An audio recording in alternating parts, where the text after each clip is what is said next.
Testing.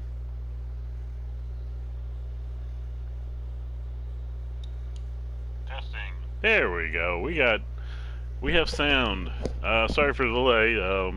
Microphone issues was uh, microphone issues what delayed the show. Um, so anyway, welcome to the San Diego Crusaders Coach Show. I am the coach, Christian Machilupi, and as usual, I take 10 questions from the chat. We have 10 ready to go, but we love taking questions from the viewers. So let's get into it and get the first question on here. Actually, this one is kind of from last week, as it's about to go up, and that's why the screen's up. Stats. We were asked last week if we could look at stats. We can. So, pretty much, if y'all want to see anything on the stat, statistically, whatnot, y'all want to see anything, just let me know.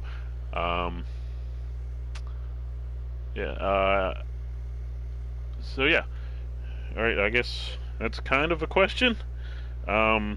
We can move on to the next one at the end of the show. If we feel like it, if we all feel like it collectively, we can look at the stats. But ready for the next question. Who needs to improve on the team? I feel like I answered this last week, but you know, Lord knows, certain presidential figure asks me the same question a lot, over and over, and I got a similar. I got an answer for him every week. We'll see if he asks me this week. So yeah, improvement. Everyone can improve. We don't have any 99s overalls on the team. Even the 99s can improve. So like, everyone can improve. There's certain people and positions I'd like to improve faster. Like take the last game. We had 2 chances for Alexander Colt to moss somebody, and both times he dropped it. So I'd like to improve his catch. Still a young guy. He's big though, which helps him be able to moss people naturally. He doesn't have that natural talent like Bentley does doing that. But I think with some more training, he'll begin to be able to start doing that to people. And if he would have been able to do that in the last game, I believe he would have won by more points. But yeah, that's just one example. I mean, I wish every running back and quarterback and anyone else who carries the ball, I wish their run or ball carry was 100. You know, I wish everyone's awareness was 100 or 99. You know. Anyway, okay. Next question: what are some problems you realize are first world problems, but are annoyed by them anyway? Well, the RFL is a first world situation, so to speak. It's not a problem, but when you're a coach in the RFL, you face problems, which makes them first world problems. And the ones I haven't solved annoy me. So, I guess that's my answer to that. Though you probably want something a little more less RFL associated, maybe. I'm trying to think if there's anything that does. I can't think of any first world problems like that. Hmm. Let me think. What annoy me? Yeah, I think I'm gonna have to just go with that answer. Um, any obstacles in the RFL keeping me from getting a championship is a first world problem that annoys me. Let's speaking speaking of first world problems that annoy me. I guess we have the next question here from our old friend Wrestling Trump, and he wants to know, as usual, how about that Barons game? You know what? I know. I think I know you mean the game we had against the Barons, which still bothers me today because I see them in the power rankings, and we're outside of the top 10, and we want to be in the top 10, yada yada. So that the game against the Barons still annoys me, but I'm gonna manipulate the question and assume you mean the game the Barons had against the Thunderbirds, and that was a surprise. I like it though because it makes me, because I think we should have beat the Barons if it wasn't for those two fumbles.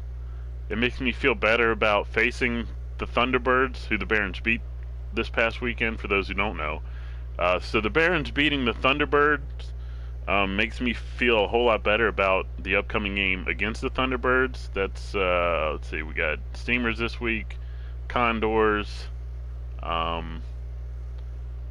bye week, and then a bye win. Though I think we have to actually play that game anyway, and then after that, Condors or Thunderbirds. So okay, that's it's almost a month away, but still.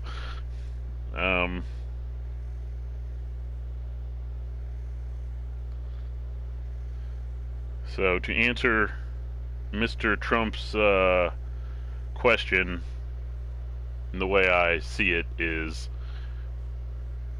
I like that they beat the Thunderbirds, and it makes me feel good about them.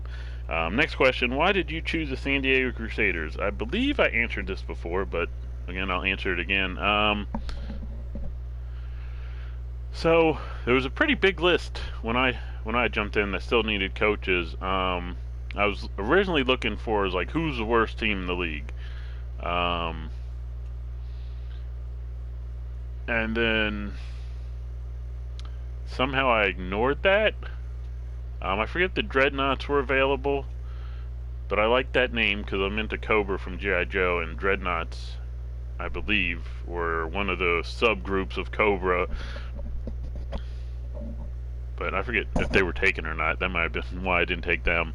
I also have been involved with teams called the Crusaders, so that was another thing So that was one thing that drew me to the San Diego Crusaders. The second thing is uh, when I was a kid, like really young, apparently on a vacation to San Diego, me and my cousin apparently weren't being paid attention to, and when adults turned around, we were consuming a large bit of San Diego sand. So yeah, kind of a goofy reason, but I mean, when you're faced with as many teams as were available when I joined, you have to look for any reason to take a team. Um, I didn't want to take a team just because they had good players, though. Um, Wakefield, Dion Gunn, Bentley, my two defensive ends. That's a good group of guys to start with. Um, but yeah, players didn't have any effect on who I chose to. Who I chose to coach. Next question. Trades. Asked me about trades, I assume. We've been working on trades. I'll put it out there to any coaches that might be listening. I'd like another top cornerback, like an 80. I wish I had another 80 cornerback or a free safety. One of the two, because I'd like a solid two cornerbacks and a problem with my defense right now is I have a cornerback playing free safety, but he's my best cornerback. But if I'm not mistaken, we haven't given up a big pass play. So Beck and at least not a big pass play that was big because of the ball going through the air. There might have been a short pass that broke for a long, but I don't think there's been any bombs thrown on us. And I got to give Northrup and Beck that credit. Northrup being the cornerback playing free safety. I'd like a free safety that good, so I can put Northrup back at corner. Of course, that leads me to some issues because Clay right now has been my top cornerback. Cumberland's been doing a good job, who's my number 3. But Mulback has been leading my team in interceptions. I mean, not interceptions, tackles. Because he'll go all over the field. If you watch the the Elks game, he saved a touchdown. It was like a screen pass to the right side, and he came all the way from the left side and made the tackle to save the touchdown, which led to a blocked field goal that got ran back for a touchdown. I wish I had some kind of... He wouldn't be bad in the strong safety position, I think. But we have Beck, so I mean, I'm not going to take Beck out of strong safety for Mulback. Beck's a good corner, but I don't want him playing corner. I can have him playing strong safety. And I could move him to free safety, but he's not my kind of free safety. So, with that said, I am looking for cornerback secondary help if anybody wants to make a trade with my squad. And I'm not looking for future players. I'm looking for someone who's going to make an impact now. So yeah, it could be older player, but as long as he's someone who's going to make some kind of impact, yeah, I'm probably going to pull the trigger on the trade. Of course, part of that's going to be what kind of player would that team want in return. Which is an issue because there's not many guys I'm willing to give up. Okay, next question. What are your feelings on the Condor game? Ooh, that shouldn't even been close. Alright, so going into that game, I went with what worked offensively in the preseason. And we scored 31 points against the Condors in a preseason game with our current second string quarterback, who some feel should be our third string, because Goodwell is an 80 and Sears is like a 76. But in preseason, Sears outplayed Goodwell. So that's why he's my number 2. But in the preseason game, he was tearing it up, and he threw it to a bunch of people. So we went in with that offensive playbook, And for some reason, I'm pretty sure in the preseason game, when we went with that playbook and scheme, we didn't throw that many wing screen passes to the receiver. You know, that in this last Condor game led to -8 yards for Bentley at one point. He did break one, but then we threw another one that went nowhere. So, like, if you take away the one screen pass to Bentley that worked, we probably had -10 yards on those. And that was a waste of 3 or 4 plays. And, like, you don't think that's much, but, I mean, look at one of our drives, which was 2 sweeps, one from both sides that went nowhere. And then we tried to throw a bomb, and it did not work. And we only threw the bomb because it was 3rd and 10. So, yeah, that's why I think our offense sputtered a little, even though we still scored 27. That was a tight 27. And giving the ball back gave Condors more chances to score, and it put us in a tight situation to where I think Wakefield forced the ball and led to 2 interceptions. So, yeah, so definitely, I think we should have probably stayed with our bread and butter. That doesn't mean I'm gonna go with the usual game plan against the Condors next time. Doesn't mean I'm not, but I'm probably not running that combination of playbook and scheme like I did last week. I feel like it gave too much information away. Hopefully the Condors coach isn't listening. Not trying to help him out. Still hoping we can sweep the division, because I feel if we sweep the division, we'd have to majorly mess up to not make the playoffs. What are your thoughts on your next opponent, the Steamers? Well, seeing how they lost, like the Thunderbirds lost in what some would say an upset, they're still top of the NFC. I definitely feel better going into the game. I did kind of want to be the team to knock them off the perch of being undefeated, but now we have a little more confidence going into this game because they got defeated, and it gave me an idea of what to do against them after watching that game. But this game could be very high scoring. It'd be nice if we could just keep them from getting on the ball. Here's a good chance to look at stats, by the way. Let's look at the NFC, which is us. Boom. Top 2 quarterbacks in the NFC squaring off this Thursday at 6 o'clock on YouTube, on RFL's YouTube channel, Relocation Football League. Look it up in the search. But yeah, look at that. These two are the top two quarterbacks in the NFC by Wakefield by like almost 250 yards, and Wagner by almost 200 yards. Like, it's like they played an extra game almost. So very easily could be a shutout. I mean, not shutout, a shootout. You look at rushing. I'm not sure how their rushing game is. Let's look at their top rusher. Let me rewind here. 1, 2, 3, 4, 5, 6, 7, 8, 9, 10. Oh, I'm not counting him. 10, 11, 12, 13. Oh, wow. Do we really have a better running back than them?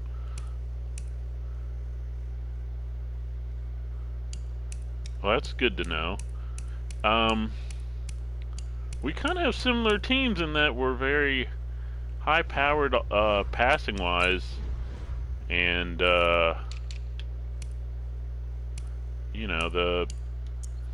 look at the passing. Top 2 passing teams. Where are we in rushing? I'm the better rushing team. So you look at that, you think we have the better offense. Hopefully we do. But then you're talking about defense. Total allowed. We're not Dude, this is such an even matchup. Look at that. Right next to each other. Passing yards allowed. Let's look at Steamers. They've allowed about 50 yards, or about 51 yards more. Look at rushing. We've allowed 60 yards more rushing. So, I mean, this game is actually pretty evenly matched. We could be in the same easily if we would have beat the Barons. We could be in the same situation as the Steamers, being 5-1. We'd been ranked over the Barons. We might be, instead of the 8th place team standings wise, even though playoff wise we're 4th, because we right now are winning our division.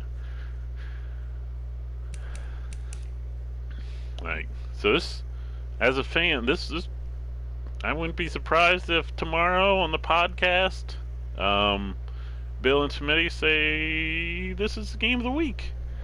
I'd have to relook at the schedule this week, but this could be the game of the week.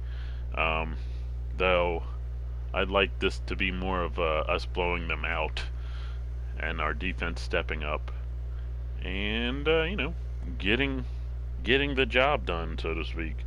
But the Steamers are a scary team. A little less scary after seeing what happened to them last week, but the same.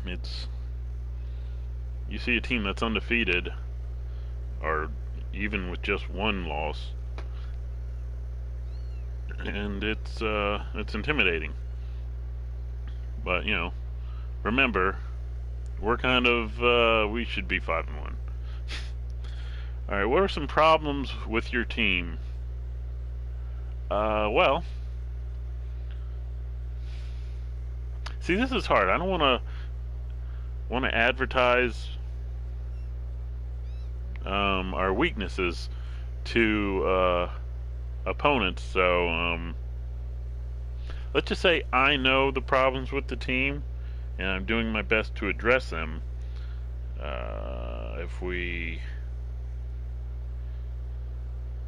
Hopefully we can address them by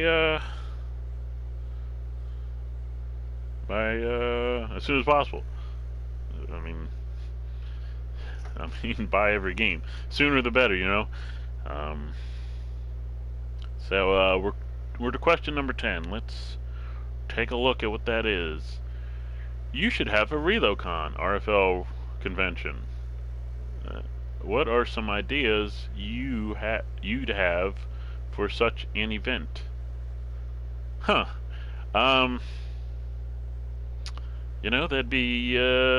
would be pretty interesting. I think if I was asked to run the ReloCon convention, not that I'm asking for that responsibility, but I'm an ideas guy, so I definitely have those at least.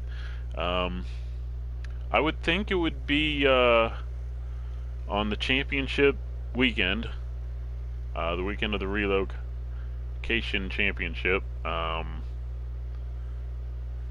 would imagine the Relo Bowl would be 2 weeks after the conference championships, to give everyone time to get ready, give the coaches plenty of time to game plan, and if we had a convention, travel. I would think like it would only be like a Friday, Saturday thing, and maybe like a Sunday breakfast if people chose to hang out. It was like, hey, goodbye breakfast. But yeah, I would imagine like Friday would be like a welcome thing at like the whole thing would probably have to be at like a hotel.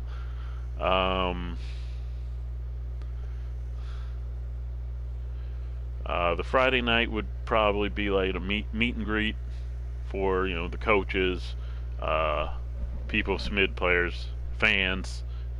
Show up at. So it'd probably be a hotel with a restaurant. Roll in, meet and greet there, and then the Saturday, you probably have like maybe a Madden tournament Q&A with the staff, Q&A with the two championship coaches, um, maybe a roundtable discussion panel thing with coaches and players and whatnot. And then Saturday night, like at 8 o'clock, you have your championship. You air it. You know, I would think Smitty would have a setup in like a room where everyone there could, sit down and watch it on like a big screen. Uh, and then Smitty and maybe Mix and Jeff, or a combination of those, would call the game in front of the crowd. The coaches would have like special seats up front, so everyone watched them lose their mind, and watch their reaction.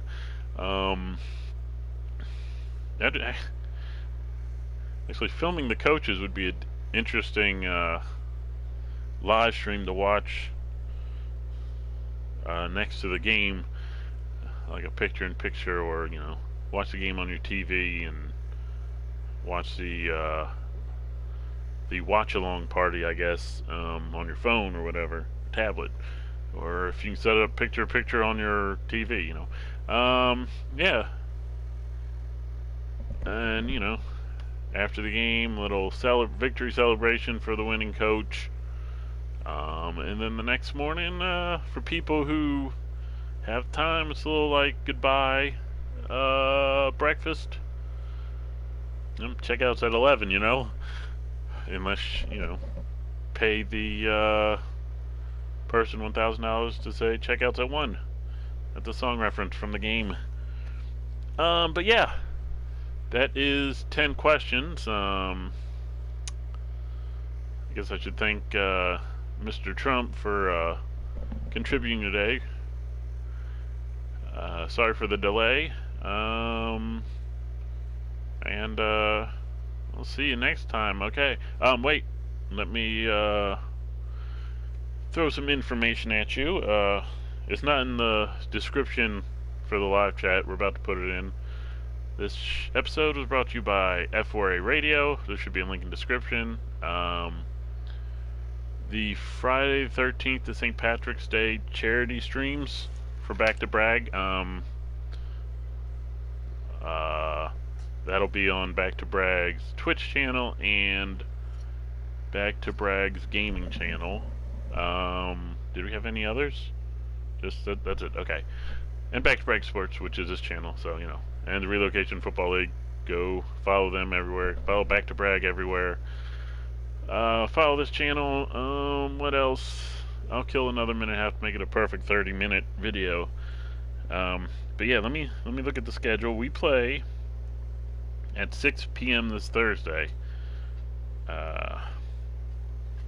Trying to pull up the schedule, see what other big games are this week, to let you guys know. I had it here a second ago. Nope. Power rankings. Where's the schedule? Oh, there we go. There's the schedule. Okay, so games I find of interest. I was asked this last week. Thursday, 6 p.m. Crusaders versus Steamers. Friday on Facebook. Oh no, it's on YouTube. I thought it would be on Facebook. Gunners and Columbus. Houston Gunners and Columbus Explorers. That's an interesting game. Always like to watch Diablos. They play at 1 p.m. on YouTube because we lost to them. So I'm always watching them, seeing what's up with them, just in case we run into them in the playoffs.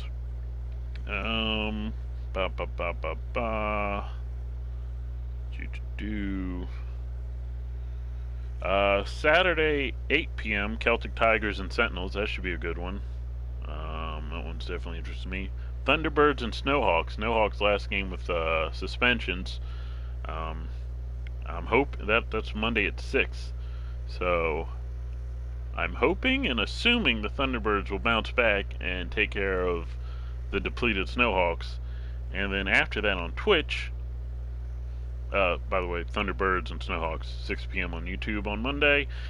Monday at 7:30 on Twitch is the Relocation Football League champions from last year, the Toronto Huskies, playing the San Diego Red Dragons. That's an interesting one because we are still rooting for hashtag San Diego Relo Bowl. But yeah, okay, that's the show. We will see you Thursday, 6 p.m. Join the Relocation Football League podcast tomorrow at 8 o'clock on the Relocation Football League channel on YouTube. And I think that's everything. 31-minute episode. Peace. Oh, wrong button. I messed up.